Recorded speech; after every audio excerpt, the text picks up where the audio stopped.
essa igreja que está na fase da implantação dela, o que esses jovens que são o futuro do amanhã precisam ouvir. Amém? É exatamente isso que eu perguntei a Deus hoje. Deus, o que o teu povo precisa ouvir? E Deus deu sim uma mensagem para o dia de hoje. Nós temos uma palavra para as nossas vidas hoje. E a palavra de Deus está no livro de Salmos, capítulo de número 90, versículo de número 12. Salmos 90, versículo de número 12. Alguém já está lá? Alguém já está lá? Oh, Jesus. Salmos 90, versículo de número 12. O que é que diz a palavra do Senhor?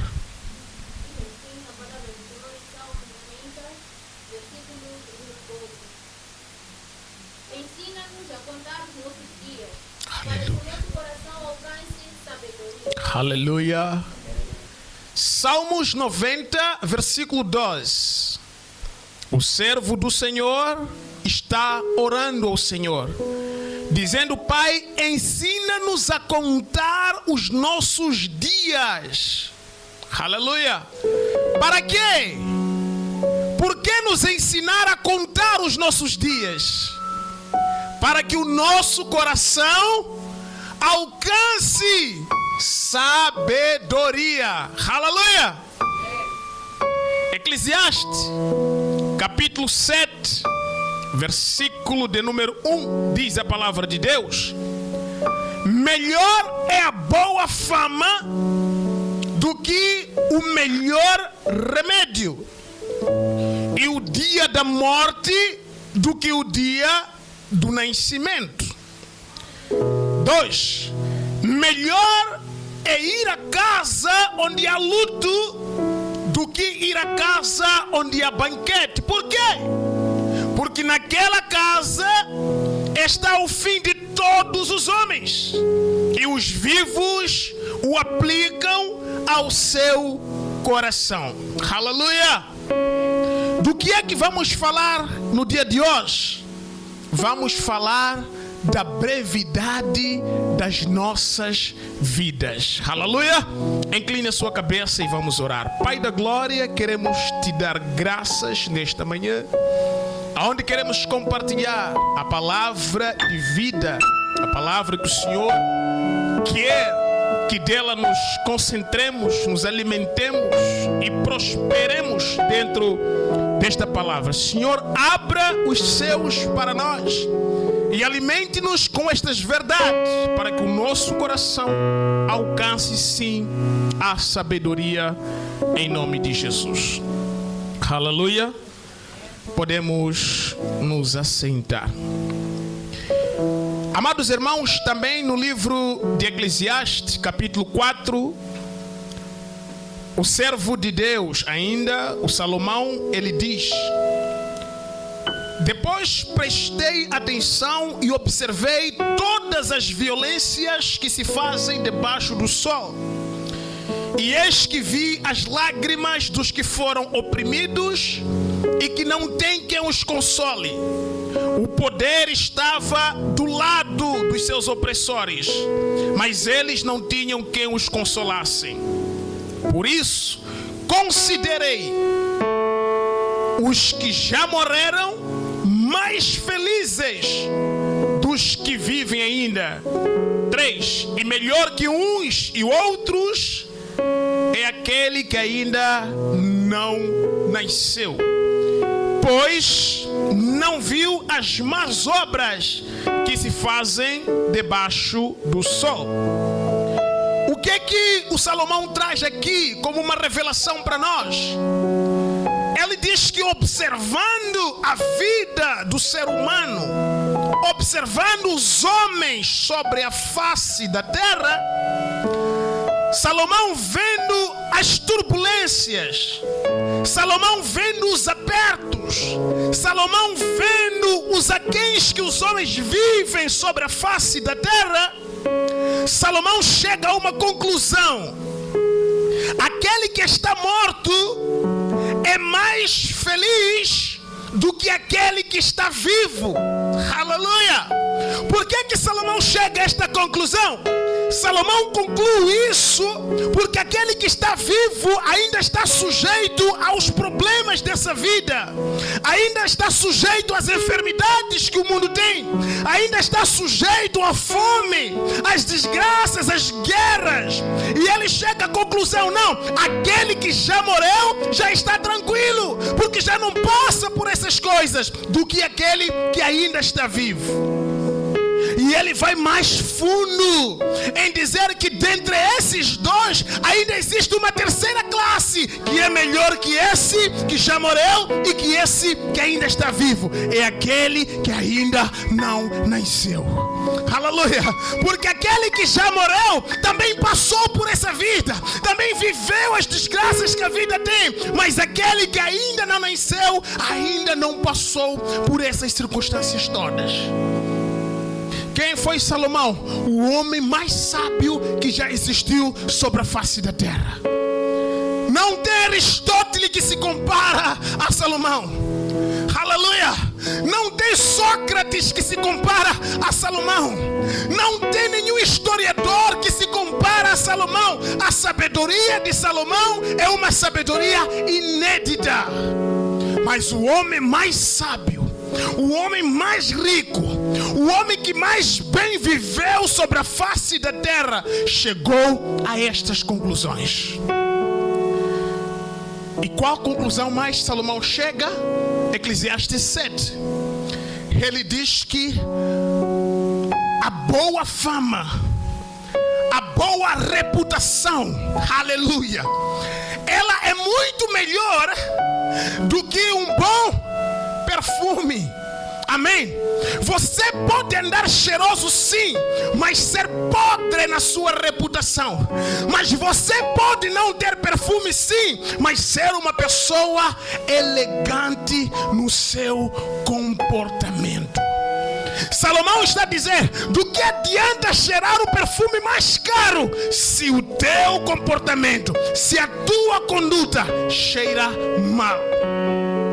E Salomão vai mais fundo. Ele vai dizer que é melhor ir a uma casa onde tem falecimento do que ir numa casa onde há festa. E isso parece ir em contramão com aquilo que é a essência dos homens, porque os homens estão mais aptos para ir a uma casa de festa. Os homens estão mais aptos para celebrar. Convida-me para um banquete, eu vou correndo. Mas por questões de funeral os homens não querem. Mas ele diz que mais bem-aventurado é aquele que vai à casa onde há falecimento do que aquele que vai na festa. Por quê? Porque na festa você só vai comer, vai beber, vai dançar, vai se divertir e volta para casa, a vida continua. Mas aquele que vai para casa onde há luto, aquele que vai no funeral, ele percebe que a vida do ser humano é passageira. Aleluia. Aí você vai no funeral de um amigo seu que do nada foi atropelado por um carro e morreu. Mas ontem este amigo estava contigo. Ontem esse amigo você acompanhou até a rua 33. Mas de repente hoje chega-te a informação que fulano foi acidentado, levamos para o hospital e não sobreviveu, morreu. Aí você começa a pensar: se ele morreu, o que me impede também de morrer? Aleluia. Se ele foi atropelado, o que impede de eu também ser atropelado? E é aqui onde reside a nossa pregação de hoje. Amém. Na oração do servo do Senhor, na oração de Moisés, aonde Moisés vai dizer, não Davi, Moisés: Senhor, ensina-nos a contar os nossos dias. Aleluia. partir do momento que o Senhor nos ensina a contar os nossos dias, nós alcançamos corações sábios. Amados irmãos, a morte é uma realidade. Amém? A morte é uma realidade. Você pode morrer hoje. Matar-me amaldiçoar. Não é amaldiçoar. É a realidade da vida que vivemos. Você pode morrer hoje, como também você pode morrer amanhã. Você pode morrer daqui a uma semana, daqui a um mês, daqui a um ano, ou talvez daqui a 30, 50 anos. O dia da morte é um dia incerto.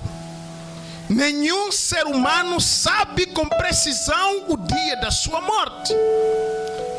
Mas algo a Bíblia Sagrada diz: que quando este dia chegar, ninguém poderá ultrapassar um côvado sequer.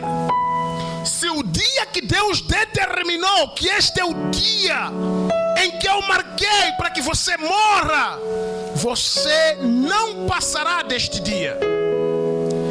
Conheço crianças que perderam suas vidas aos seus primeiros meses de vida. Amém? Uma gravidez que teve todo o seu desenvolvimento. Uma mãe que foi ao parto, que passou pelas dores do parto. Uma mãe que pegou a sua criança nos seus braços. Um mês depois, começam complicações na criança e a criança perde a vida. Conheço pessoas que perderam suas vidas aos 12 anos de idade. E de acordo com o testemunho que o irmão Gervásio trazia aqui, a criança que foi atropelada tinha provavelmente essa idade dos 12 anos, que foi atropelada mortalmente. Pessoas morrem nos seus primeiros meses de vida. Pessoas podem morrer aos seus 12 anos de idade. Pessoas podem morrer aos seus 20 anos de idade.